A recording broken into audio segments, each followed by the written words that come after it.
You're watching KSL, Utah's source for news. Good afternoon, I'm Madi Nield. And I'm Michelle King. Today, lawmakers in Congress are showing support for increased U.S. military assistance to Jordan in the wake of the murder of a Jordanian pilot killed by the Islamic State group. Meanwhile, outrage in Jordan calling on the government for retaliation. Jordan executed 2 jihadist prisoners who were connected to ISIS. One of them was the woman Islamic State militants had demanded to be released, part of a prisoner exchange for the Jordan pilot.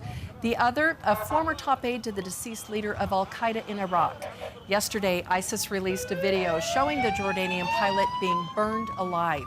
He was captured back in December after his fighter jet crashed in Syria. Jordan officials believe that the pilot was killed long before this video was released.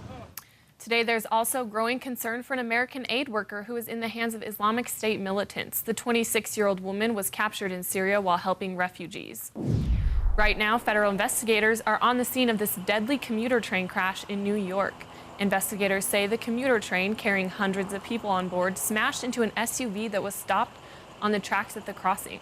The crash last night killed 6 people, 5 train passengers, and the driver of the SUV. 15 people remain hospitalized.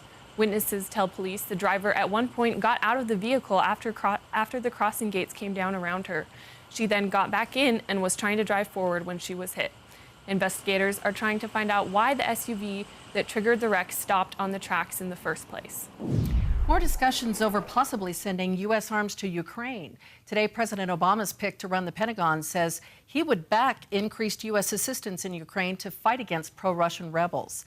At his confirmation hearing, Ashton Carter said he's leaning toward sending weapons to Ukraine. White House officials have confirmed President Obama is reconsidering the possibility to giving Ukraine defensive weapons.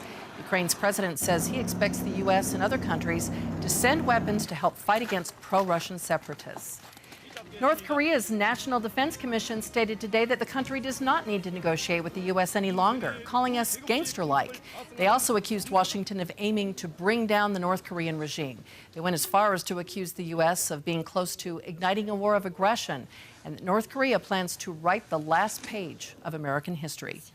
An Ebola drug trial in Liberia that started this week has already been stopped.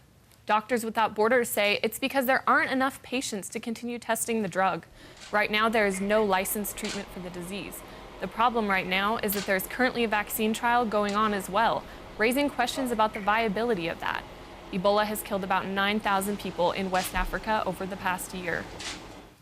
College graduation gap between rich and poor students has nearly doubled. Coming up, we'll show you the 2 key factors contributing to the gap. And can you name the 6 things that you're wasting money on?